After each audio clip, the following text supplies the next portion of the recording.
Hello, and here's another nerdy video about a hack that you can do with the oil cooler bracket.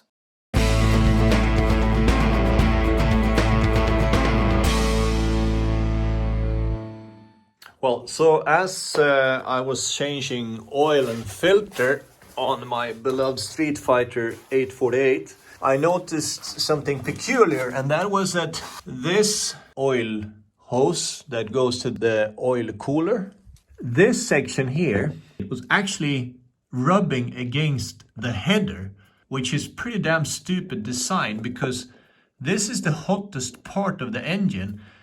So now I'm trying to figure out how to solve this problem by moving the oil cooler.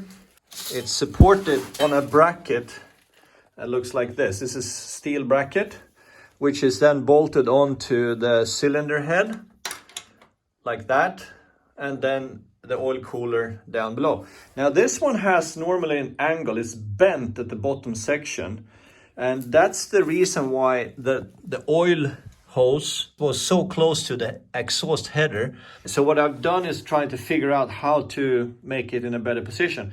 So by simply flattening it, it's steel, so I just basically hammered it down to make it flat, and that would put the oil cooler in a somewhat more advantageous position. In order to do that, you have to unbolt everything. You have to loosen these nuts as well. There's two on each side, and also the other end where it goes into the engine. You have to loosen that up as well in order to make this thing mobile. And we'll see how it goes.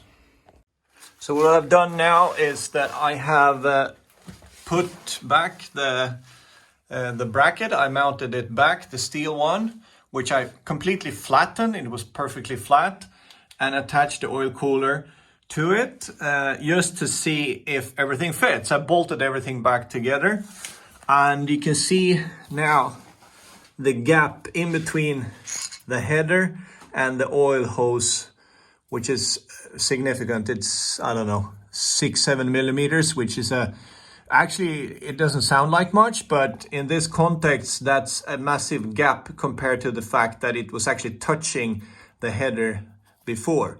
So I tightened these nuts up and everything is rock solid.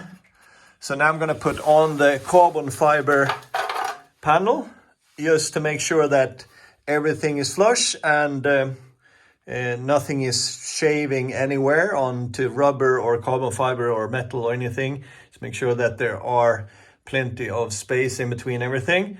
And if everything is good, then I will take it apart again and then start working on making a carbon fiber replica of this bracket here. I don't think the heat is going to be any problem because it's not really that close to the header. And I've also seen how carbon fiber deals with exhausts. So I'm quite confident that the heat shouldn't be a big problem for the carbon fiber bracket I plan to use.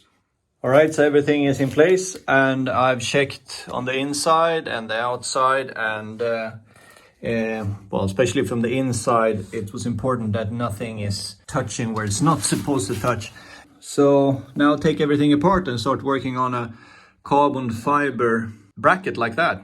Should shave off some weight. So what I've done now is that I've dismantled the carbon fiber rear mudguard from my Ducati Scrambler desert sled. So I'm going to use this to make a carbon fiber copy of this steel bracket because it fits just perfectly.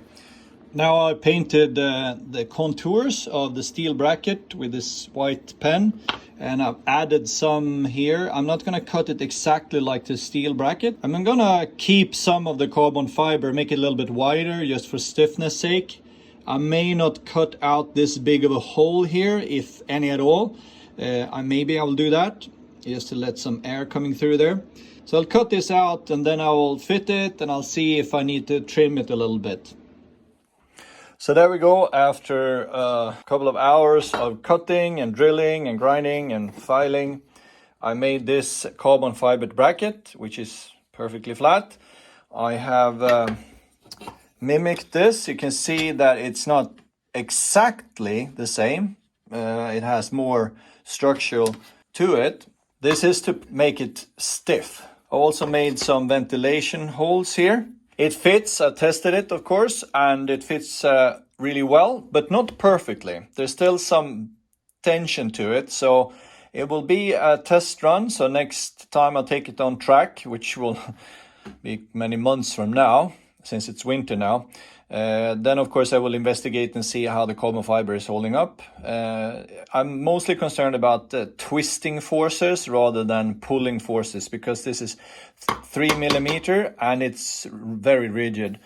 On the side that sits closer to the engine, the inside so to speak, I put some aluminium tape just to reflect some heat, hopefully. I'll also use these small washers to just create a little bit of distance in between the carbon fiber and the engine block, about a millimeter or two. Not much, but just to sort of create a little bit of a gap. Piece of advice: when cutting and filing carbon fiber, please use a dust mask, and also leave the vacuum cleaner running next to it just to get some excess dust out of the air. All right, let's see. Moment of truth.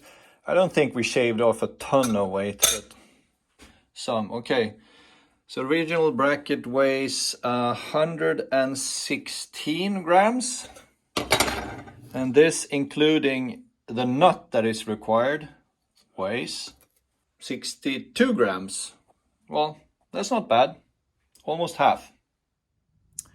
So this is what it looks like now. It's a little bit hard to appreciate, I guess, but it actually fitted better once I started to test it, and I had to do a little bit more of filing, and then I realized that it fitted a lot better. So now I'm very, very pleased with the result, especially considering that this was born from necessity in order to rescue the oil hose that was rubbing against the exhaust, to the point that it might have caused a leak hadn't I discovered it. I will run with it for some time and see if it is okay. I see no reason why it wouldn't be, but you never know.